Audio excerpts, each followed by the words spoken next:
Bom, pessoal, chegando na clínica aqui para gravar hoje uma coisa muito especial, que é o último episódio do nosso podcast, o DocCast, né? Vocês acompanharam a gente aqui esse período todo. A gente veio gravando aqui com diversos colegas de várias especialidades, né? As histórias, os causos, aqueles assuntos que vocês mais pediram, aquelas curiosidades sobre diversas especialidades aqui que vocês quiseram. E hoje eu vim aqui para gravar o nosso último episódio.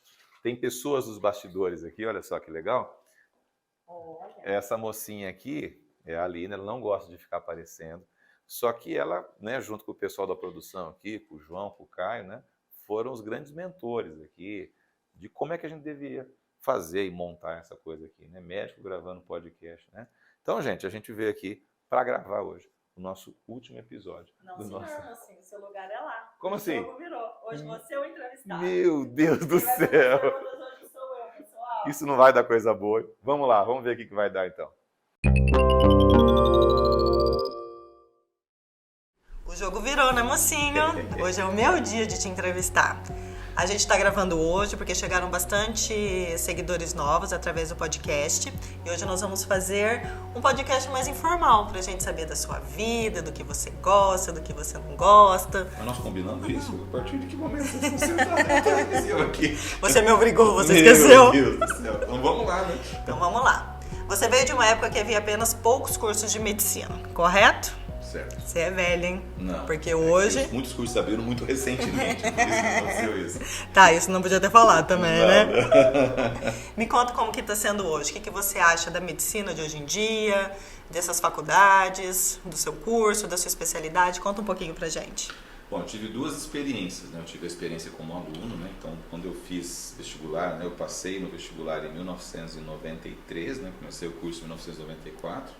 E naquela época nós tínhamos 5 escolas de medicina no estado do Paraná, né? Então nós tínhamos 3 escolas estaduais, 3 universidades estaduais e 2 particulares. E é o que você tinha aqui. Fora disso era o sistema FUVEST no estado de São Paulo e era muito difícil passar em medicina. Então era uma coisa que para você passar já era um estudo louco, né? Não era qualquer curso que você passava. E quando você passava, né? Eu passei na UEM, eram 20 alunos por ano, né? Então era uma época assim muito difícil porque com 20 alunos numa sala de aula, você não tem como enganar o professor, né? O cara sabe quem faz as coisas direito, quem gazeta a aula. Você não ia na aula hoje, mas ele perguntava, você, por que você não veio, né? Então, eu falo que a gente era forjado de uma forma, assim, bastante intensa, né? Porque além do curso ser muito difícil, né? Existia uma cobrança muito grande em termos de caráter, de moral, de posicionamento com o paciente, né? De como que você se comporta, né? Desde que a gente entrava na faculdade, os professores cobravam isso muito da gente. Depois eu tive a experiência diferente, né? A experiência de ser professor universitário por 18 anos, né? Eu dei aula 10 anos para o curso de nutrição, a senhorita, né? Era senhorita ainda, foi minha aluna, e depois disso mais 8 anos para o curso de medicina. E eu vejo que vem mudando um pouco, primeiro porque a coisa, à medida que você vai abrindo novas escolas, não vai ficando mais tão difícil assim, né? Então o próprio processo de seleção, não que ele fique mais fácil, né? Ele fica menos pavoroso do que ele era antigamente, né? E muitas vezes a gente vê que por conta dessa abertura desenfreada de escolas, nem sempre a qualidade do ensino ela se mantém. E a minha preocupação não é só na qualidade do ensino técnico, né? Porque o ensino técnico hoje em dia você tem acesso à internet, aula, você entra no YouTube, assiste a aula de um professor americano super renomado que está lá. Isso não é, se você quiser correr atrás, né? Você consegue. O problema é quando a pessoa não quer correr atrás, né? Então, o tal do aluno média 6, que vai levando, vai passando, e ele é médico igual a todos os outros. Ele tem CRM igual a todos os outros. E muitas vezes falta um pouco de preparo, de capacitação moral. Então, eu vejo muita picaretagem, a molecada que sai da faculdade louco para ganhar dinheiro. Tá, mas você acha que essa questão da moral e da picaretagem vem do quê? Já não está incernido na questão familiar? Sim. Que já vem numa situação... Eu acho que você já tem essa programação de casa, mas uma das oportunidades que você tinha de rever alguns aspectos era na faculdade, entendeu? E com essa questão da mercantilização dos cursos, né? Os cursos geralmente têm 100, 120 vagas, né? Você é mais um no meio daquilo. Então, às vezes você via ali uma pedra meio bruta ali, você dava um jeito de dar uma lapidada nela. Hoje não, ela passa despercebida, se forma, ganha CRM e cai na vida. Então a gente tem visto coisas pavorosas, né? A gente vê aí o pessoal picareteando de tudo quanto é forma, sem rigidez científica, e isso me preocupa. Certo. E o que te fez levar para a endocrinologia? Esse nome assusta, né? Muita gente. O que o endócrino faz? Por que você foi por esse caminho? Eu entrei na faculdade para ser cardiologista. Eu tinha plena convicção que ia ser cardiologista. Minha avó tinha problemas cardíacos e eu vivia no cardiologista com ela. E eu achava aquilo lindo, né? Catava o estetoscópio, auscultava e tal, né? Então eu entrei com a plena convicção que eu seria cardiologista. Mas é que eu falo que a metodologia do curso é uma metodologia interessante, porque você acaba experimentando, né, e passeando por todas as especialidades. E a especialidade da endocrinologia foi uma que me apaixonei, porque ela estudava o metabolismo, a fisiologia, né, como que as doenças surgiam, né, a gente chama isso de fisiopatogenia. E você entendendo como que as doenças surgem, você consegue entender perfeitamente como que você tem que tratar as doenças. A endocrinologia faz exatamente isso, né?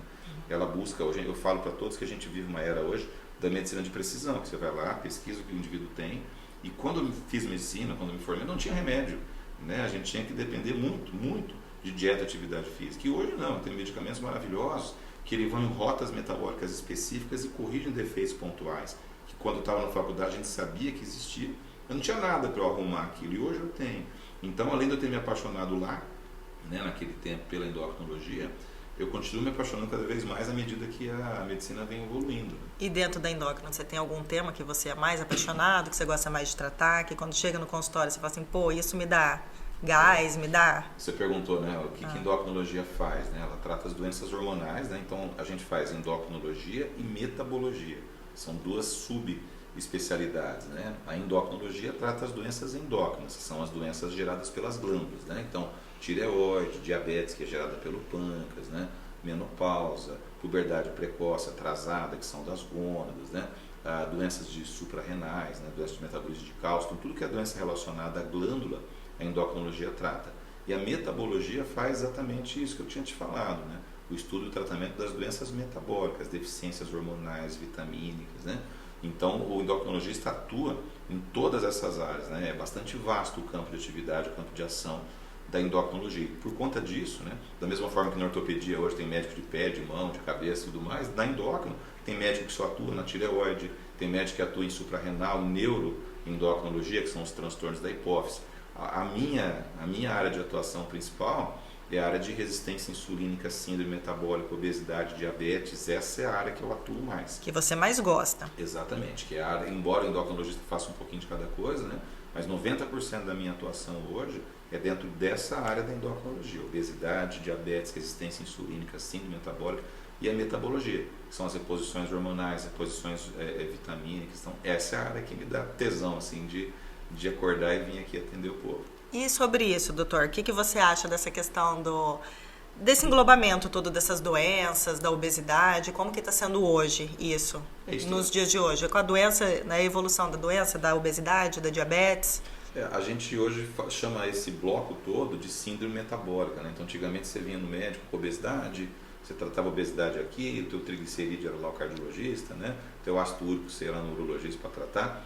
E a medicina evoluiu a ponto da gente entender que essas doenças são uma doença só, que a gente chama de síndrome metabólica. Então, essa união de tudo quanto é coisa ruim, né?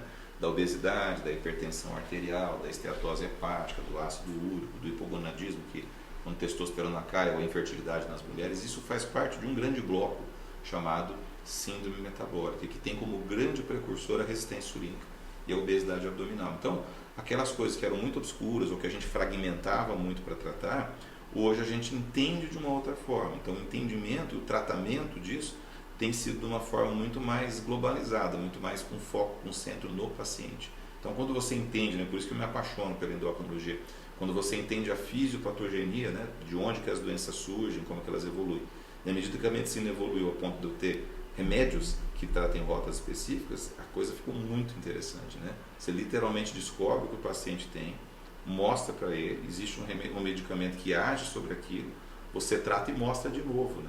Então não tem nem como enganar o paciente, né? Tá, e o que você acha que dá um start assim, no paciente de vir procurar o endocrinologista? O que desperta nele esse desejo de vir? Porque hoje em dia a gente vê que tá tudo em era de rede social, de Instagram, hoje é o corpo, é a beleza, tá tudo em evidência. O que você acha que tem o paciente, a priori, ele vem por conta de uma doença ou por estética? O que dá o start? Muitos vêm pela estética. Eu acho isso vem mudando muito, né? As pessoas estão envelhecendo. E durante a pandemia, foi a primeira vez que as pessoas estiveram afrontadas com uma situação assim, de eu tenho saúde hoje e amanhã eu não tenho mais, né? Então, eu falo brincando com meus pacientes que saúde é uma coisa que a gente só para pensar nela quando a gente perdeu. E muitas pessoas se tocaram disso durante a pandemia. Então, muitas pessoas, né? Então, aí na pandemia nós tivemos os grupos de risco, né? Que eram os grupos que tinham mais tendência para morrer de Covid. Quem eram eles? Os obesos, os diabéticos, os hipertensos, né? Então, foi a primeira vez que chamou a atenção de, opa, peraí, se eu tenho uma dessas doenças, eu estou na linha de tiro para qualquer coisa. Mas na verdade sempre foi, né? O Covid só veio para mostrar, né? Então, e aí muita gente perdeu, né? Muita gente querida, que era um portador. Então, chamou-se a atenção de, gente, obesidade não é estilo de vida, obesidade é doença. Ela é uma doença que aumenta o risco de você padecer de outras doenças, né? A obesidade aumenta o risco de diabetes, hipertensão. Então, assim, aquilo que era só uma coisa que as pessoas procuravam por estética, as pessoas passaram a perceber que não era só estética, que havia muito mais coisa envolvida por trás de uma obesidade. E aí eu falo para você que a rede social, ela tem um papel importante, né, na questão de levar informação para as pessoas, né? E durante a pandemia, a rede social explodiu, né? A nossa mesmo, a gente todo dia grava lá a historinha do dia, coloca lá coisas do dia a dia do nosso consultório, a gente mostra exatamente, sem dar nome aos bois, obviamente, né, os pacientes, o que os a gente, Regis e as... né? O que a gente atende aqui. Então as pessoas começaram hoje, essa semana mesmo eu atendi uma paciente que falou assim, eu vim porque você contou um caso lá na historinha do dia que parecia que você estava falando comigo. Eu achei que fosse eu que você estivesse falando. E a pessoa veio e emagreceu 32 quilos. Era uma pessoa que já tinha feito uma cirurgia bariátrica, tinha engordado tudo de novo, e ela achava que o dia que ela fez cirurgia bariátrica, aquilo era o final do mundo para ela, que não existia mais nada que ela pudesse fazer.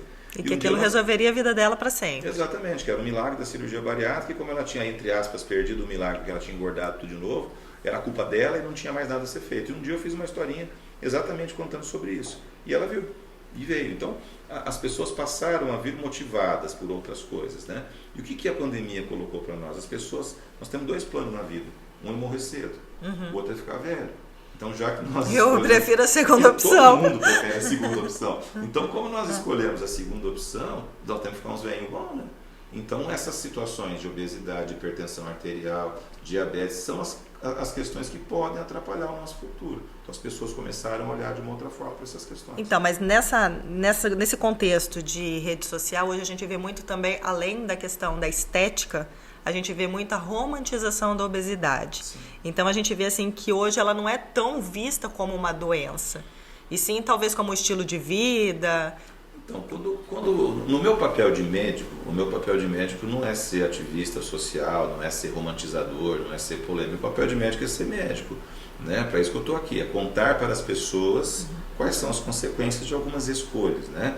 Então, assim, existem dois tipos de obeso. A gente nem fala mais essa palavra obeso, né? De pessoa portadora de obesidade, né? Existe um tipo que é o obeso metabolicamente saudável.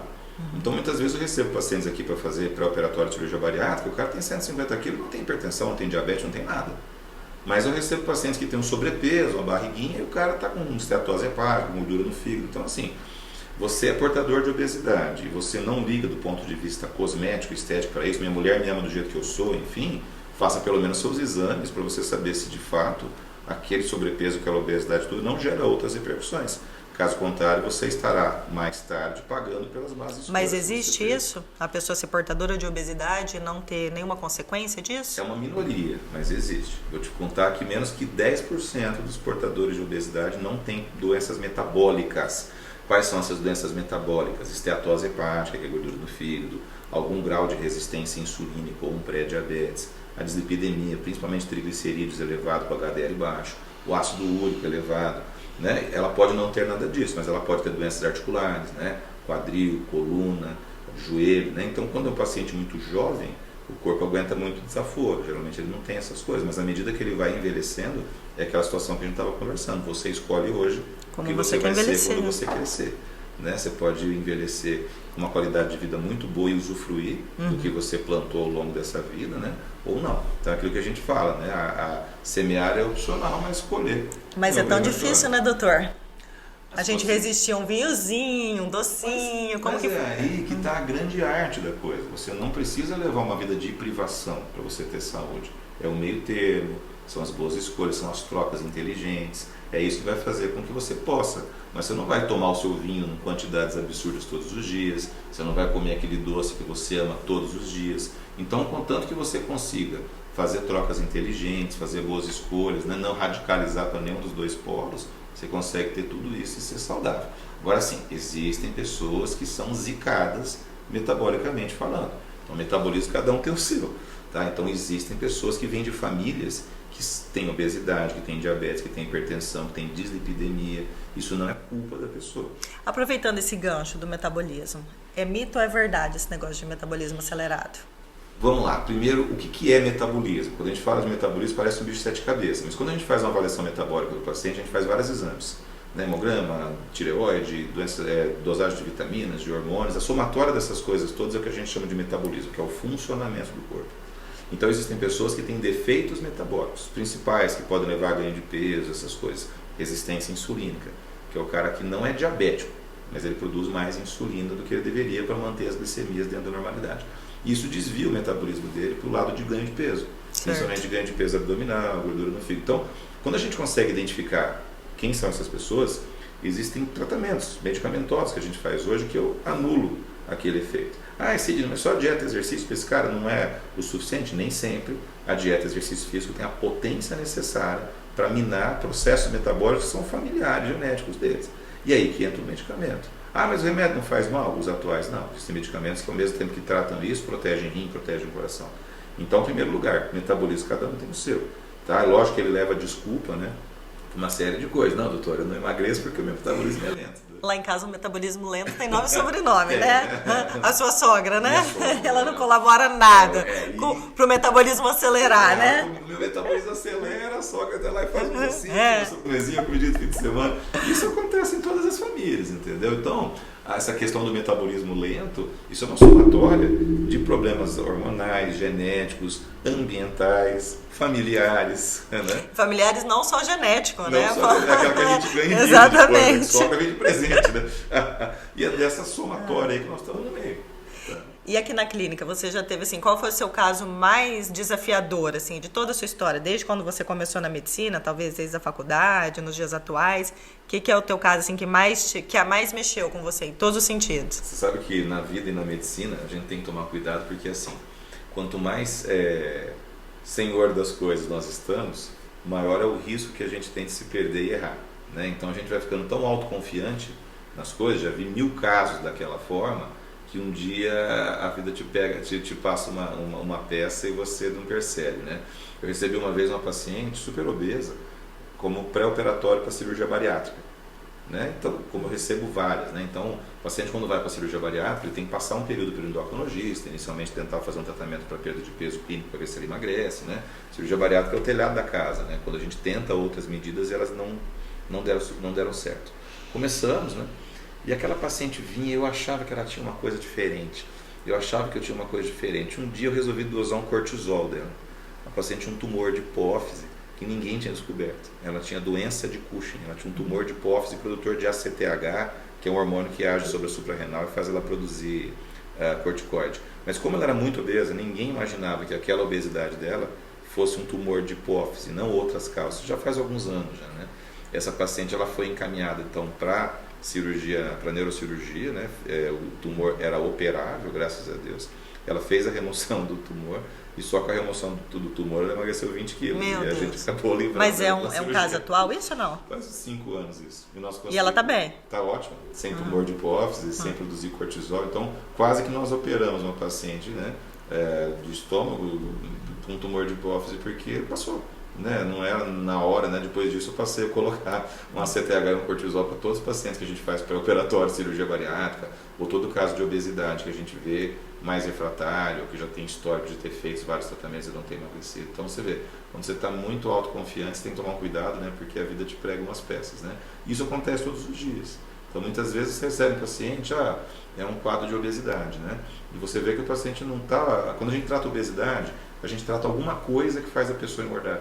O que é essa alguma coisa nós vamos descobrir. Então, alguns pacientes têm transtorno de compulsão alimentar, têm doenças psiquiátricas, têm outras doenças hormonais envolvidas que não tinham sido diagnosticadas. Então, assim, atento todo dia, porque Deus fez um diferente do outro e jogou fora o manual do proprietário. E a gente tem que se virar para saber no que esse ser humano é diferente daquele outro que a gente atende. Certo. E você já teve vontade de demitir um paciente? A gente tá Não, conversando. ó, eu vou falar, ele é muito bonzinho, tá? Olha, pra tirar esse homem do sério não é qualquer um que consegue, mas vamos descobrir se tem alguém que tirou ou não. Eu falo pra você, teve uma paciente que eu dei as contas pra ela. Sério? Uma única vez, em 25 anos de medicina. Teve uma paciente que chegou com a filha e ela já tinha rodado. A primeira coisa que chega, né? Doutor, eu já rodei 6 endocrinologistas aqui na cidade, ninguém deu jeito na minha filha. Não deve ser problema da filha, não deve ser problema dos endócrinos, né? E essa aqui começou, não sei o que, total. Então eu percebi que era um caso assim de psicopatia materna mesmo. Minha criança comia para sair desse estresse da mãe, né? A mãe era louca, né? E aí ela me tirou tanto do sério aquele dia que eu falei para ela, olha, vamos fazer o seguinte, como os últimos 6 que a senhora passou não deram conta da senhora, não, acho que eu também não vou conseguir, a senhora, vou devolver o dia da consulta da senhora, a senhora pode... Ela ficou me olhando, né? Eu falei assim, porque o problema não é esse, o problema da senhora, né, é da família, envolve a família tudo bem, mas serve que a senhora imagina.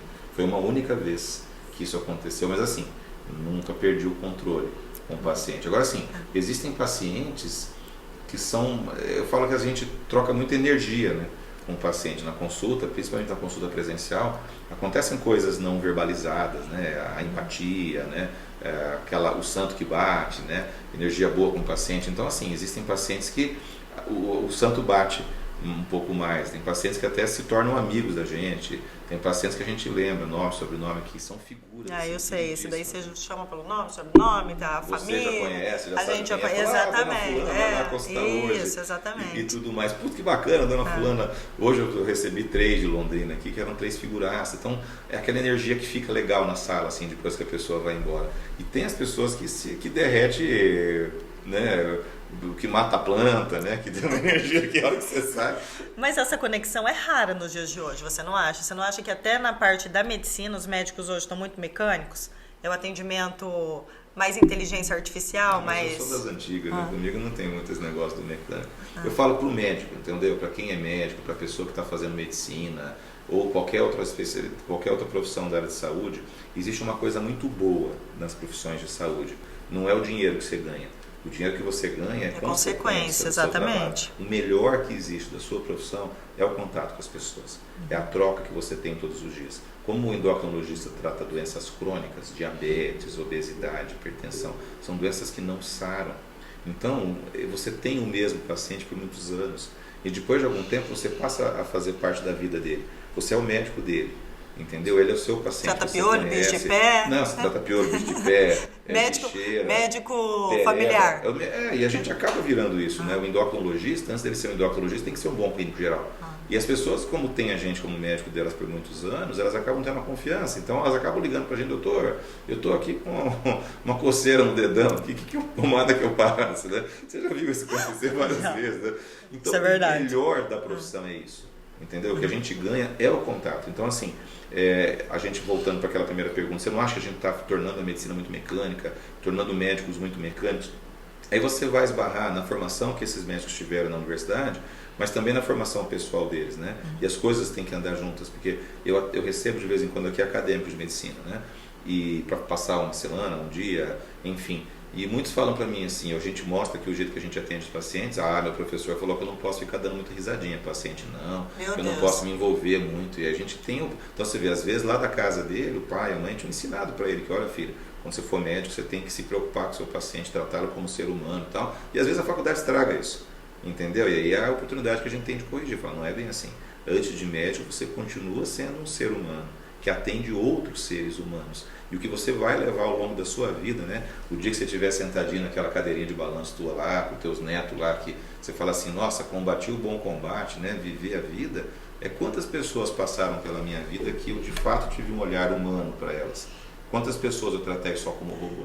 E você acha que isso faz diferença no tratamento do paciente? Essa interação médico-paciente, esse cuidado, essa atenção? Porque isso eu percebo que vem desde lá da frente, da secretária ter um bom atendimento, né, da recepção, um cuidado ali que às vezes passa e oferece alguma coisa, como que tá?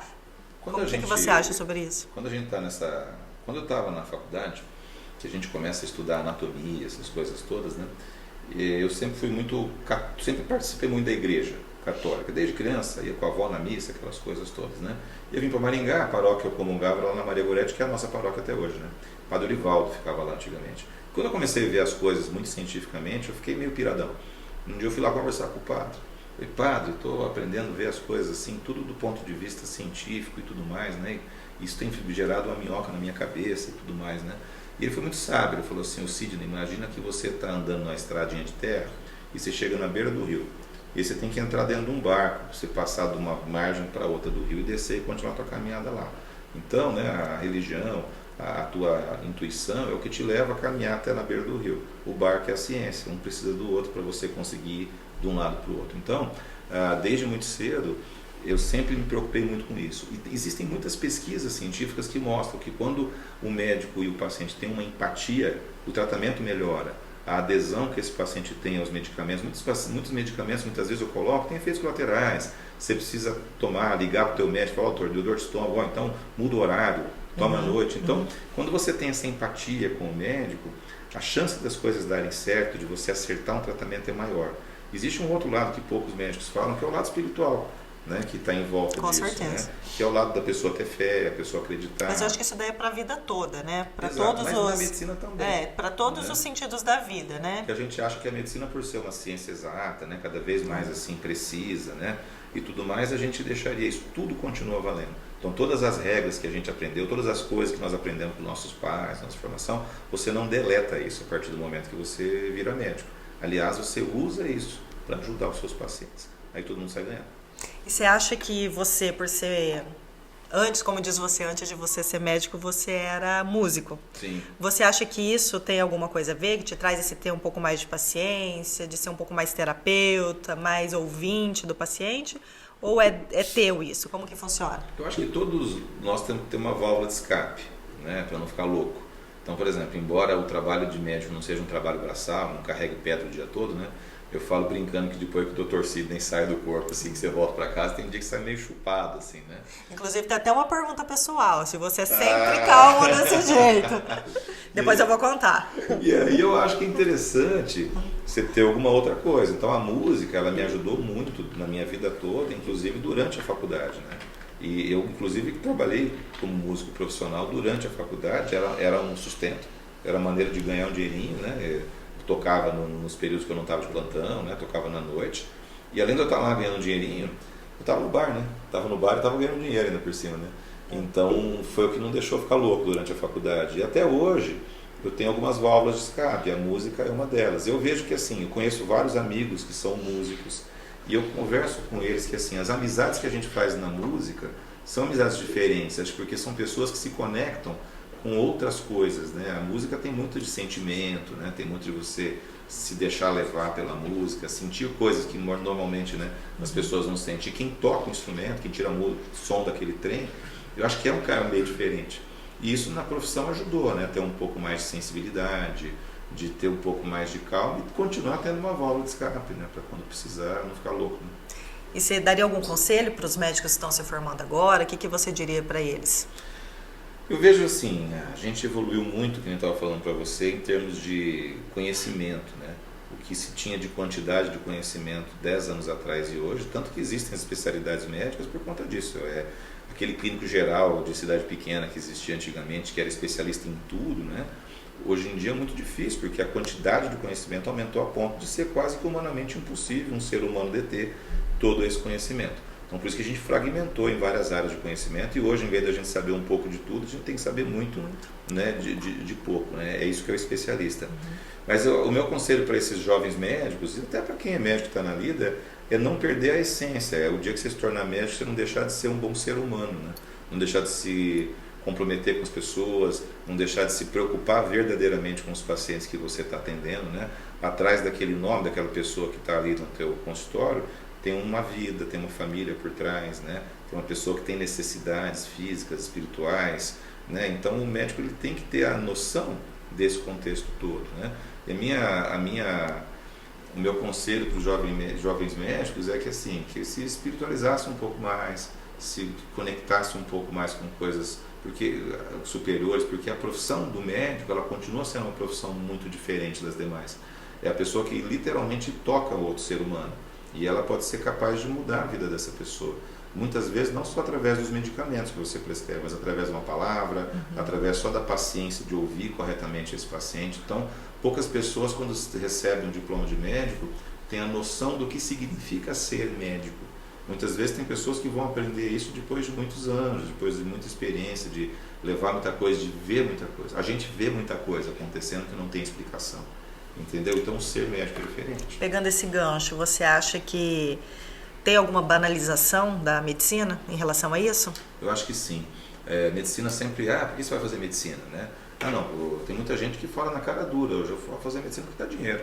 Ou fazer medicina porque meu pai quer ter um médico em casa. Então são muitas as pessoas que acabam se formando, sou médico, como que eu posso usar isso para ganhar dinheiro?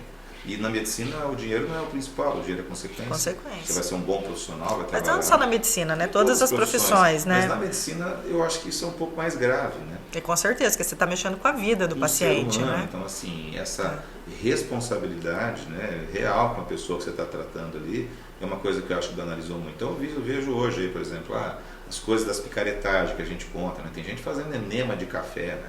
Não tem nada cientificamente comprovado. A gente vê uns absurdos. Tinha um maluco na internet essa semana passada mandando o paciente tomar água com sal mineral de manhã, isso é bom para vaca, né? Porque repõe os minerais. Então, gente mal formada, gente inescrupulosa, muitas vezes está ali, o cara que cuida da conta do Instagram dele falou, para você viralizar, você tem que inventar alguma polêmica. Aí os caras vão te xingar, meter o pau, mas você vai passar de 5 mil seguidores para 50 mil em uma semana e o cara faz. E aí tem muita gente, coitadinho, que está lá por trás do celular, que não tem condições de julgar se aquilo que ele está vendo lá é verdadeiro ou não. Então essa banalização, essa falta de compromisso, essa falta de humanidade, né, com a pessoa que está do lado de lá da sua mesa ou do lado de lá da sua tela, né, o médico ele tem que lembrar que aquilo que ele coloca na rede social dele, ele não sabe onde vai parar. Muitas vezes ele vai parar na mão com um coitadinho lá, que o cara fez uma baita uma sacanagem para vender algum produto que ele tem na clínica dele e o coitadinho vai acreditar. E isso é uma falta de humanidade muito grande. Então a gente tem que tomar muito cuidado com isso.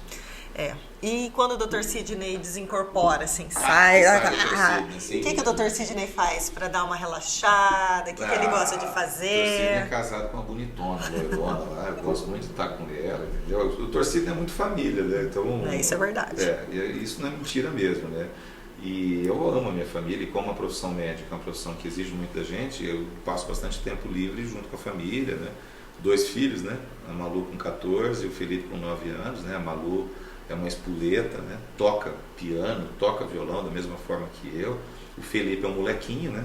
De 9 anos que gosta de futebol e tudo. Então, assim, eu gosto muito de passar um tempo com eles e viajar, né? Tem meus carros velhos lá que você sabe, eu não gosto de andar, mas estava naquela letrinha miúda lá quando você assinou casar comigo, que você ia andar com esses trem. Assinei. Ai, meu Deus, eu tenho que reler esse contrato. Jesus! Então, assim, eu gosto de mexer com a minha estrada velha lá. Essa questão do carro é interessante, né? Porque eu gosto de restaurar carros antigos, da mesma forma que eu gosto de restaurar pessoas, né? Das suas doenças. Então, acho que tem uma ligação meio que filosófica entre uma coisa e a outra, né? E a música, né? Que é o que a gente nunca deixou de fazer, que é paixão. Tá certo, Dr. Sidney. Agora tem umas perguntinhas meio... Capciosa? Capciosa, tem. Não seja esse tipo de gente ali. Posso fazer, Caio? Nós não podemos. Não tinha que combinar, eu falei. Vamos deixar a parte séria agora de lado. Meu Deus do céu. Vamos lá, Dr. Sidney, a pergunta mais pedida. Conte a história do cavalo branco. Gente, os cabelos acabaram, entendeu? De tanto ele puxar pra subir, entendeu? Gente, todo mundo pergunta assim. Toda vez que eu coloco caixinha de perguntas, assim, gente, pergunte o que vocês quiserem, né? Qual é a primeira pergunta? Como você conheceu a Aline? Como é que você conheceu a Aline? Conte a verdadeira Então, história Aline, do cavalo branco, que ninguém acredita, mas é a verdadeira história. A resposta para a dama é a seguinte: eu estava no cavalo branco, ela estava ali, ela jogou suas tranças, subiu na garupa do meu cavalo, o resto da história você já conhece, né? Mas a verdadeira história é assim, né? Eu conheci a Aline na faculdade, né? De nutrição. Para quem não sabe, é nutricionista, né? E aí, só de formação, só de formação. Você chegou a atender um ano, né? Depois a Malu nasceu e a gravidez da Malu foi um pouco conturbada, e a Aline ficou 2 anos fora, e depois quando ela voltou para mandar em nós, né? Para ser a CEO da nossa empresa. Ela trabalha com a gente, mas ela não trabalha mais no atendimento. A Aline faz toda a parte de organização, de gerenciamento da clínica, né? Mas eu conheci a Aline durante a faculdade. Quando a Aline se formou, a gente começou a namorar, né? No dia da sua formatura, né? E aí, depois disso, a história você já Já sabe. se foram alguns anos. 16 anos. Quase 16 anos. Quase 16 anos que estamos juntos, né? É isso aí. E eu falo sem vergonha alguma que ali no grande amor da minha vida. Oh, né? é Que, muito graças a bonitinho, Deus, você a é o gente meu teve fofo. esse período todo juntos. E aí você vai ter que me aguentar, Aline, por muitos e muitos anos. Tá contada a história do cavalo branco. Aí, ó, viu? Vocês queriam saber. Agora a pergunta que veio pra mim.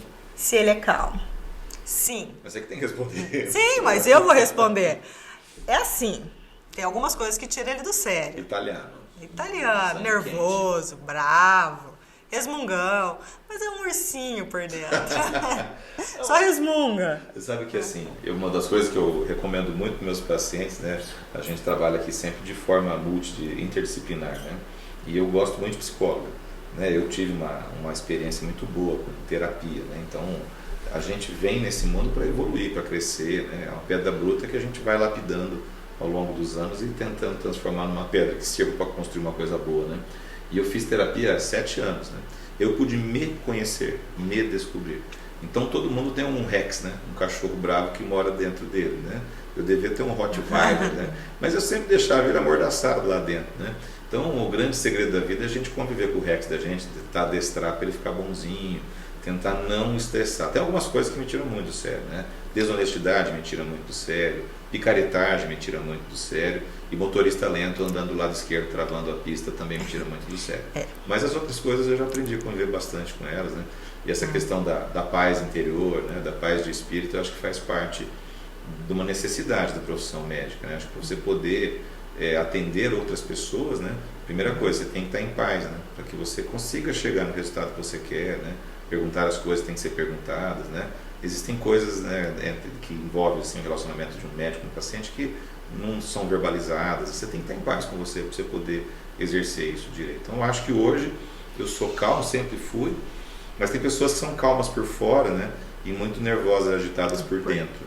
Eu acho que o que eu consegui fazer ao longo dos anos é ser uma pessoa, continuo sendo calmo por fora, mas virei uma pessoa muito mais calma do que eu era por dentro também. Não, isso é verdade. Ele evoluiu bastante nesses últimos anos. Sempre foi um fofo, mas agora um fofo sob controle, tá um mais fofo comedido. domesticado. Pois é, nem tanto.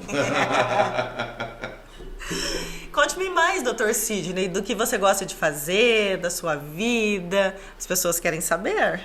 Essas pessoas são muito curiosas. São não muito acha? curiosas. A gente acha. O doutor faz dieta? Então, isso veio lá no nosso Instagram, né? Eu faço dieta, gente. Você sabe que tem uma coisa interessante, porque assim, né? O doutor toma remédio? Sim, eu tomo remédio, né? Eu venho de uma família que tem doença cardíaca dos dois lados, né? Meu pai, colesterol alto, todos os meus tios, meu avô morreu de infarto. Até os 37 anos de idade eu não tinha nada disso. Eu tenho 49. E desde então meu colesterol subiu, é uma doença genética, familiar, eu tomo remédio. Eu tenho resistência insulínica e tomo medicamento, entendeu? Eu faço dieta, porque como bom descendente de italiano que eu sou, né? Se eu soltar, a barrigona cresce e eu sou portador de síndrome metabólica, né? Então tomo os medicamentos, faço dieta, faço atividade física, né? 3 vezes por semana tem academia, me puno demais quando eu não consigo ir, né? Então eu sou um cara que eu sou muito metódico com as coisas, né?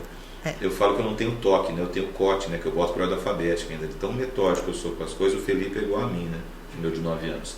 Então quando eu me defino fazer uma coisa, eu sou muito pragmático com isso. Eu vou atrás e faço. Então me defini fazer dieta. E não sou eu que faço a minha dieta, né? Eu tenho uma nutricionista que faz a minha dieta, que não é a Aline. Não, né? eu já falei, eu não sou nutricionista. Né? Então, por quê? Eu fui na nutricionista fazer uma consulta porque eu não quero me tratar, né? Acho que mas eu acho que a parte da nutrição é totalmente diferente. Exatamente, entendeu? Você não vai ficar aqui calculando o cardápio, a tua área é outra. Eu acho que isso a gente tem que deixar muito claro. Então até ela assustou o dia que me viu lá, né? Mas o que você quer? Eu falei, eu quero chegar rasgado aos 50. Ah, deu risada ali, não, o problema agora é seu, a partir do momento que eu passei. Ele acha. Deixa ele. Não, a partir do momento que eu cheguei naquela porta, o problema passou a ser teu, não meu, né? Então, aí ela me deu a dieta e eu sigo. Quem né? vai aguentar esse homem? Senhor! Eu sou rasgado aos 50. Não, para. E de maneira lista, sem usar bomba, né? Eu acho que a gente podia começar a fazer um reality pra chegar nos seus 50, rasgado. Rumo aos 50. Eu acho que a gente deveria pensar nisso daí, entendeu? Né? Sem bombas, limpo, malhando. Ó, doutor Sidney. É uma ideia, vamos ver se o povo quiser, a gente faz, né? 6 meses antes dos 50, eu falo, ó, Sidney vai fazer 50 e ele tem uns planos ali. Acho que é legal porque assim, muitas pessoas eles acham assim que o médico é uma pessoa diferente, entendeu? Quem dera, né? Se o dia que a gente é um ser superior, né? Não, acho que antigamente as pessoas tinham muito isso, porque assim, tinham poucos médicos, né? Você tinha aquele médico da cidade pequena lá que era lá, o Deus, a sumidade, né? Deus Exatamente. Ele achava tanto quanto Deus, né? E o cara chegava lá sangrando, e o cara tinha o poder de pôr a mão lá e tirar o mal, né? E só que assim, isso não nos exime de continuar sendo ser humano da mesma forma que qualquer um. Então, a partir do momento que você tira o teu CRM lá, você não ficou imune às doenças, né?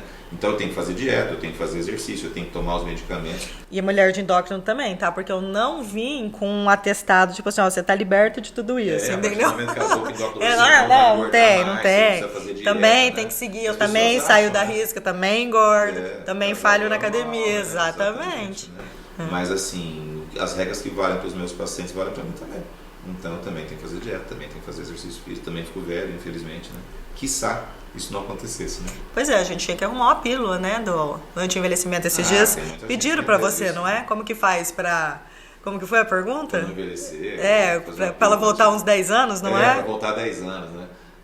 Eu acho assim, aquilo que a gente estava conversando, o melhor plano é ficar velho, vou até morrer cedo. Então já que a gente, né, optou por ficar velho, eu optei. Eu tenho que ficar um velho bom. Então existem coisas que eu tenho que começar a ir fazendo desde já, para que quando a idade chegar, e ela chega muito mais rápido do que a gente imagina, eu não tenha perdido tempo, né? Porque existe uma coisa que não volta atrás, é o tal do tempo, né? Com certeza. Então, né, a ampulhetinha do tempo vai descer nas areinhas lá, a gente tem que se virar. Já estão falando pra gente que a gente já tá meio extrapolado no tempo? Já estão falando. Pois é, né? Mas eu vou deixar uma pergunta. Vou deixar uma pergunta tanto no âmbito profissional quanto no pessoal. Onde o Sidney e o Dr. Sidney quer estar daqui a uns 10 anos? Que perguntazinha capciosa. Você não combinou esse negócio comigo, trem? O João mandou perguntar pra você. Sabe que... Você viu que eu não sou culpada de tudo. Quando o homem vai... Eu tenho 49 anos, né? Então, ano que vem eu faço 50. Essas mudanças de década na vida do homem, eu acho que elas mexem um pouco com a gente. Acho que a minha crise existencial foi aos 40 anos. E tá chegando de 50 também, não, tá? Mas eu falei para ela que ia comprar um carro conversível, que ia fazer implante de cabelo. Mas você já tem. Já tem. Já, entendeu? Né? Que ia fazer implante de cabelo, né? Que ia fazer... Eu não aprontei nada até agora, a não ser querer chegar rasgado aos 50. Viu? Isso é de meia idade. Pois né? é. Mas assim... Cada década uma, meu Deus. 50, a gente fica pensando exatamente isso, né? O que eu vou querer fazer daqui 10 anos? Daqui 10 anos eu vou estar com 60 anos. Eu recebo, e assim, o meu grande espelho são os meus pacientes. Eu recebo muitas pessoas de 60 anos aqui que são extremamente ativas, são extremamente produtivas ainda. Então, eu acredito que daqui 10 anos eu ainda vou estar trabalhando, possivelmente não nesse mesmo pique que eu trabalho hoje, né? Mas eu não me vejo assim aposentado, mas com o tempo eu acho que eu dedicaria um pouco mais de tempo a outros projetos, né? Então eu tenho um projeto muito grande na área educacional, né, de e-learning, de cursos. Eu acho que sempre dei aula, né? Desde que eu me formei eu sempre fui professor universitário, até 4 anos atrás, faz 4 anos que eu estou fora da universidade, mas aquela cosquinha, né, de continuar fazendo aula, de continuar ensinando as pessoas. Então eu acho que daqui 10 anos eu vou continuar atendendo como médico, porque isso foi o que me preparei a vida toda para ser. Mas eu acho que eu vou estar fazendo outros projetos também. Se existem pessoas que mudam de profissão, né? Você já não foi músico, agora virou médico? Pois é, e eu vejo assim, nunca vou deixar de ser médico. Eu acho que ser médico, para quem gosta, é igual ser padre, né? O cara nunca, não existe ex-padre, viu? Não, então, não existe. Não ex-músico, nem ex-médico, né? Exatamente. E eu acho que não existe ex-médico, né? Porque o médico que teve realmente a oportunidade de viver a medicina da maneira como eu acho que ela deve ser vivida, de se tocar e ser tocado pelos seus pacientes e pela presença deles, ele nunca mais quer deixar de fazer isso. Então eu não me vejo deixando de ser médico. Mas a profissão médica, ao contrário do que muitas pessoas veem, ela não se resume só a você atender seus pacientes no consultório. Então agora, aos 50 anos, eu estou vendo que existem outras possibilidades para o ser médico, tão boas quanto essas, que a gente poder levar, conseguir levar a medicina da gente, os ensinamentos, as coisas que a gente aprendeu ao longo da vida, numa escala muito maior do que individualmente dentro do consultório. Então, eu penso que vai ser mais ou menos por aí, daqui 10 anos a gente pode fazer um outro desse pra gente ver, né? Gravar agora, né? Eu achei que você ia falar assim, não, amor, daqui 10 anos vão estar morando em Paris. Você entendeu? Vou estar aposentado, morando no mar. Era o mínimo que eu tava esperando você falar isso. Poxa vida, que decepção. Eu sou louco o suficiente para continuar trabalhando, entendeu? Eu acho que numa escala diferente, de uma forma um pouco diferente, mas eu não sei como é que vai ser a medicina também daqui 10 anos, né? Como é que nós vamos estar, né? E eu gostaria de viver 100 anos, e entre umas coisas que eu gostaria de ver é como a medicina será daqui 50 anos, né? Porque se a gente for olhar para a medicina 50 anos atrás, malemar a gente tinha antibiótico, né? E vejam hoje, né, o que a gente consegue fazer, e ela cresce numa escala exponencial. Então uma das minhas curiosidades, inclusive para daqui 10 anos, é como essa medicina vai estar. Eu quero estar fazendo parte dela, e quero estar fazendo parte dela muito bem posicionado. É isso aí. E você deixaria um último recado, assim, para os futuros médicos? Deixaria. Eu acho que, assim, para quem quer ser médico, você está diante da... né, lógico que eu tenho total viés para isso. É a melhor profissão que existe. Porque é uma profissão que, além de poder te sustentar dignamente, né, através da consequência do seu bom trabalho, você poder sustentar dignamente a sua família, né, é uma profissão que te dá muitas benesses, entre elas o fato de você conhecer muitas pessoas, de você participar da vida dessas pessoas, de você, através do seu conhecimento, poder de fato promover mudanças reais na vida dessas pessoas. Então, se você é médico, se você está fazendo faculdade, seja honesto com você mesmo e com as pessoas e se envolva verdadeiramente com os pacientes que você for atender.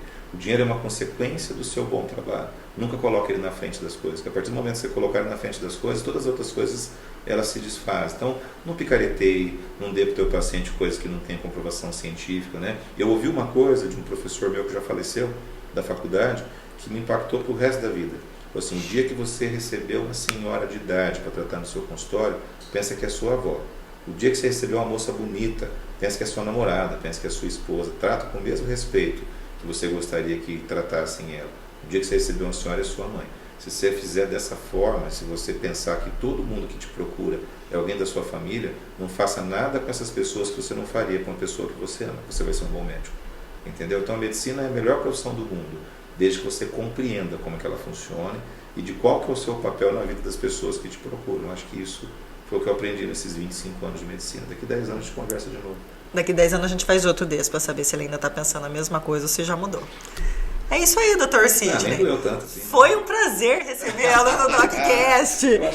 Ele me forçou a fazer isso, entendeu? Depois vocês colocam aqui se foi muito ruim. Não, veja, você não tem talento nenhum pra isso, né? Não, nenhum, né? Aliás, é um monstrinho, né? Aliás, eu vou falar, a gente apanha aqui em casa, não, agora você vai, a gente faz. Foi feio. Né? Foi um prazer ser entrevistado por você. Quando você precisar, Dr. Sidney, estou aqui à disposição, tá bom? Pode deixar, nos siga nas redes sociais. Seja bem-vindo, siga nas redes, deixe seus comentários, um like. Muito obrigado. Pessoal, esse foi o último episódio dessa temporada, né? Foi um episódio especial, né? Nós tivemos aqui uma entrevistadora especial, que é a Aline, né? Que foi bem pra caramba, Alininha.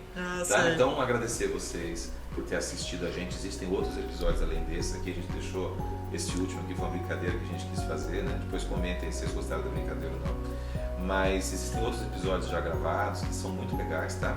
E nós estamos agora com uma programação de cursos, tanto para pacientes como para médicos, estudantes e tal. Nas nossas redes sociais vocês vão encontrar maiores informações sobre isso. Mas muito obrigado por estarem conosco esse período aqui e pela audiência de vocês.